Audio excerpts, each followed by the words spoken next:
So following on from the previous two summary videos, this one's easier to explain. Suppose you have a function f of x here. The previous two were really difficult to explain.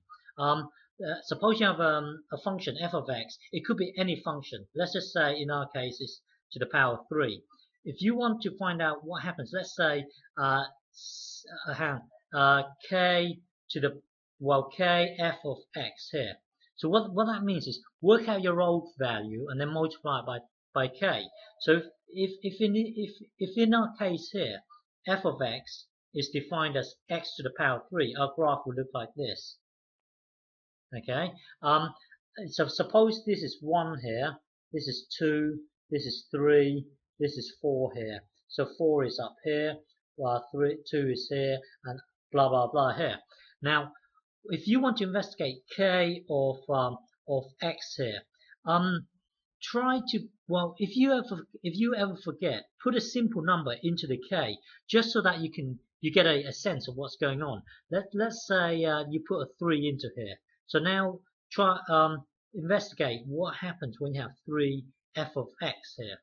So 3 f of x. Well, so now this is our old graph here, f of x. Okay. Now we want to investigate this new one here. So what is saying?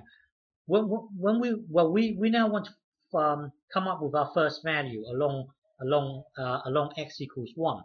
So work out the old value, which is here, and then because you've got this 3 here, so the old value here, the old value of f of x is basically this height here. Now you then have to multiply by 3, so it's going to be 3 times this height. So it's 1, 2, 3. So the new point will be here.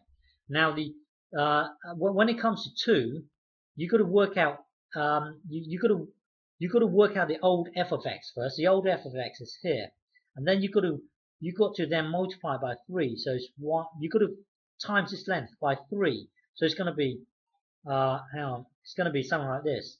3 times. So it will be here. And by the way, the origin stays the same because the old f of x is 0, and when you times 3 by 0, it's still at the origin. It's still 0. And then when you look at 3, when you put 3 into this x here, the old value would be this height here, and then you've got to times this height by 3. So it'd be 1, 2, 3. It'd be up here somewhere. And then suppose it's here on the negative side here. The height is here, and then you've got to times it by 3. So it's 1, 2, 3. So it'd be here. So basically, your new function will look something like this. It's just badly drawn. That's all.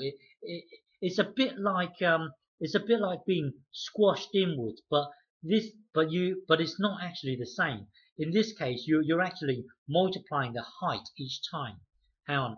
So in the previous video, when you had something like f of, let's say f of kx here, things get squashed inwards. Okay, but now we are looking at, let's say we are looking at k f of x. So when you have k f of x, you look at your old value, let's say here, and then you got to multiply it by the height. So, well, this is the height here. You got to multiply it by that. You got to multiply the height by k times. It does give the impression that it is being squeezed, but it's not the same thing. So so here in this case here, the way you visualize it is to multiply the height by k times. In this case here, you're being squeezed inwards here. There is a difference. There is a difference. Okay.